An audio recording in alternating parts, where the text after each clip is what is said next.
இந்த வீடியோவில் நம்ம பார்க்க போகிறது UNHCR united nation high commissioner for refugees 4 மார்க்கில் கேட்குறாங்க.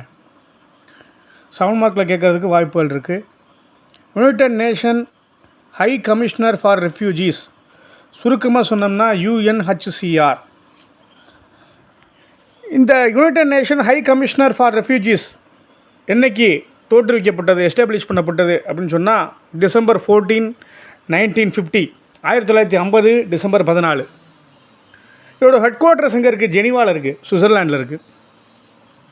இதோட ஹெட் குவார்ட்டர்ஸ் எங்கே இருக்குது? Geneva, Switzerland. இது யுனைடெட் நேஷன் ஜெனரல் அசம்பிளியால் உருவாக்கப்பட்ட ஒரு அமைப்பு ஆஃப்டர் செகண்ட் வேர்ல்டு வார்.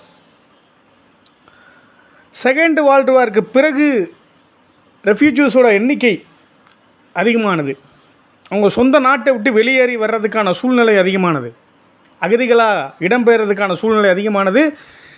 அதனால தான் இந்த UNHCR அப்படிங்கிற அமைப்பு உருவாக்கப்பட்டது யுனைடெட் நேஷனால் 1950 December 14. The main role of united nation high commissioner for refugees என்ன? மெயின் ரோல் என்ன அப்படின்னா, provide international protection and assistance to refugees. அகதிகளுக்கு உதவி செய்கிற நோக்கத்தில் ஆரம்பிக்கப்பட்டது தான் இந்த அமைப்பு அப்படிங்கிறத நீங்கள் நல்லா தெரிஞ்சுக்கணும் போது. It also protects stateless persons and works to prevent and reduce statelessness. தன் நாட்டை விட்டு ஏதோ ஒரு பிரச்சனை, ஒரு போர்க்காலங்களில் அங்கே பொலிட்டிக்கல் இன்ஸ்டபிலிட்டி இருக்கும்போது வெளியேறவங்க தான் ரெஃப்யூஜிஸ். அவங்களுக்கு ஒரு ஸ்டேட்லெஸ்னஸை ரெடியூஸ் பண்ணுறதுக்காக உருவாக்கப்பட்ட அமைப்பு தான் இந்த UNHCR அமைப்பு. யாரும் அசைலம் கேட்கலாம், ரைட் டு சீக் அசைலம் எல்லாருக்கும் உரிமை இருக்குது. எவ்ரி இண்டிவிஜுவல் பர்சன்ஸுக்கும் அந்த உரிமை இருக்குது. அதன் அடிப்படையில் அடுத்த நாட்டில், தன் நாட்டில் உள்ள பிரச்சனைங்க, ஸ்ரீலங்காவில் இருந்து எவ்வளோ அகதிகள் இந்தியாவுக்கு இடம்பெறுறாங்க. ஏன்? தன் நாட்டில் பிரச்சனை இருக்குது, எக்கனாமிக் இன்ஸ்டபிலிட்டி இருக்குது, பொலிட்டிக்கல் இன்ஸ்டபிலிட்டி இருக்குது, இங்கே வாழக்கூடிய சூழ்நிலையே இல்லை அப்படிங்கிறனால வெளியேறாங்க. ரைட் டு சீக் அசைலம் கேட்குறாங்க. நம்ம இந்தியாவும் அதெல்லாம் ஆராய்ஞ்சு பார்த்துட்டு சில விஷயம் கண்டிஷன்ஸ்லாம் இருக்குது, அதெல்லாம் பார்த்துட்டு கொடுக்குறாங்க. ரைட்டா? இங்கே அவங்கள பார்த்துக்க வேண்டியது நம்ம கடமை, இந்திய நாட்டோட கடமை. ரைட். இப்போ இந்த டியூட்டிஸ், இந்த யுனைடெட் நேஷன் HCRல நடக்கிற அட்மினிஸ்ட்ரேட்டிவ் ப்ராசஸ்லாம் யார் பார்ப்பா அப்படின்னு சொன்னால், அதுக்கு தான் ஹை கமிஷனர் அப்படிங்கிற ஒருத்தர் இருக்கார். அவர் தான் ரெஸ்பான்சிபிள். அவர் தான் கண்ட்ரோல் பண்ணுவார், டைரக்ஷன்ஸ் அவர் தான் கொடுப்பார். ஓகேவா? ஆரம்பத்தில் 34 ஸ்டாஃப் இருந்ததாக சொல்லப்படுகிறது இந்த UNHCRல. தற்போது 8000க்கு மேற்பட்ட ஸ்டாஃப்ஸ் வேலை பார்க்குறாங்க. கிட்டத்தட்ட 136 நாடுகளுக்கு மேலே இந்த UNHCR ஃபங்க்ஷன் ஆகுது அப்படின்னு சொல்கிறாங்க. கிட்டத்தட்ட 136 நாடுகளுக்கு மேலே இந்த united nation high commissioner for refugees office இருக்குது. இந்தியாவிலையும் டெல்லியில் ஆஃபீஸ் இருக்குது, அஸ் வெல் அஸ் சென்னையிலேருந்து ஆஃபீஸ் இருக்குது. இப்போ யாரோ ஒருத்தர் ஒரு ரெஃப்யூஜி ஒரு அசைலம் கேட்குறாரு அப்படின்னு சொன்னால் உடனே கொடுத்துருவாங்களா? எந்த கேள்வியும் இல்லாமல் அப்படின்னு இல்லை. அதோட அட்ஜுடிகேஷன் எங்கே நடக்கும்னு சொன்னால், நான் சொன்ன மாதிரி Chennai office R Delhi office இந்தியான்னு எடுத்துக்கிட்டிங்கன்னா அங்கே நடக்கும். அங்கே வந்து இன்டர்வியூ வைப்பாங்க. ஏன் நீங்கள் அசைலம் கேட்குறீங்க? இப்போ ஸ்ரீலங்காலேருந்து ஒருத்தர் இங்கே வராரு, ஏன் நீங்கள் அசைலம் கேட்குறீங்க இந்தியாவில்? அங்கே பொலிட்டிக்கல் இன்ஸ்டபிலிட்டி இருக்குது, வாழக்கூடிய சூழ்நிலை அங்கே இல்லை, போர் அங்கே இருக்குது, எக்கனாமிக் இன்ஸ்டபிலிட்டி அப்படிங்கிற அவர் ப்ரூவ் பண்ணணும். அங்கே எனக்கு இருக்கிறதுக்கே பயமாக இருக்குது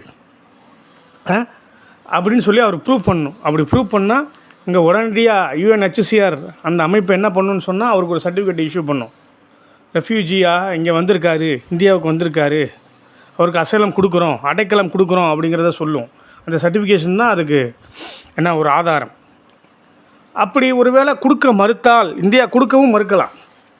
நீங்கள் சொல்கிற காரணங்கள் சரியாக இல்லை, ரீசன்ஸ் வந்து கரெக்டாக இருக்கணும், அப்போ தான் கொடுப்பாங்க. அந்த ஃபியர் இருக்கணும், டேஞ்சர் இருக்கணும், அப்படின்னா தான் கொடுப்பாங்க.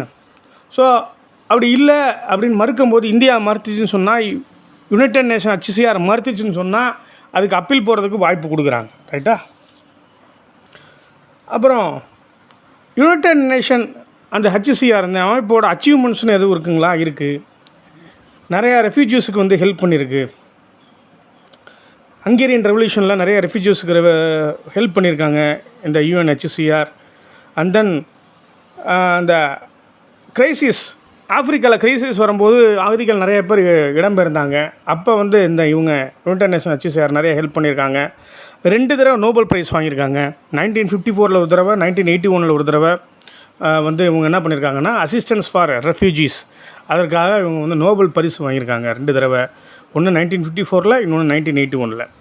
அவங்க யாருக்கெல்லாம் ஸ்டேட்லெஸ்னஸ், யாருக்கெல்லாம் தன் நாட்டில் வாழ வழி இல்லை அப்படிங்கிற சூழ்நிலையில் இருக்கிற மக்களுக்கு, they are being in danger அப்படிங்கிற மக்களுக்கு இவங்க வந்து உதவி பண்ணுறாங்க. இங்கே வந்து மற்ற நாட்டில் வாழ்கிறதுக்கு வழி செஞ்சு கொடுக்குறாங்க. அவங்க எந்த நாட்டில் விருப்பறாங்களோ அந்த நாட்டில் வாழ்கிறதுக்கு, ஓகேவா. அவங்களுக்கு பேசிக் ரைட்ஸ் எல்லாமே கொடுக்குறாங்க. சிட்டிசன்ஷிப் இல்லைனாலும் அவங்களுக்கு பேசிக் நீடு ரைட்ஸ்னு ஒன்று இருக்குது. ரைட் டு லிவ் அவங்களுக்கு இருக்கா? அவங்க ரெஃப்யூஜிஸ் தான், ஆனால் இருக்கா அப்படின்னா இருக்குது அப்படின்னு தான் சொல்கிறாங்க. ரைட்டா? Right to food, right to shelter எல்லாமே இருக்குது. அவங்க வந்து ரெஃப்யூஜிஸ் அப்படிங்கிற காரணத்துக்காக மட்டும் இதை மறுக்கக்கூடாது அப்படின்னு சொல்கிறாங்க. அதனால தான் இதெல்லாம் யுனைடெட் நேஷன் HCR வந்து இதை செஞ்சு கொடுக்குது. ஸோ ரெஃப்யூஜிஸ் வீடியோஸ்லேயும் இதை நான் சொல்லியிருக்கேன். அங்கே போய் நீங்கள் பார்த்துக்கிட்டிங்கன்னா இன்னும் கொஞ்சம் உங்களுக்கு தெளிவாக புரியும். இது இந்த யுனைடெட் நேஷன் HCR இது போதும். United nation high commissioner for refugees short நோட்ஸில் கேட்குறாங்க. இது என்ன தான் உங்களுக்கு ஸ்டடியில் ஃபாலோ பண்ணுங்கள், சப்ஸ்கிரைப் பண்ணுங்கள்.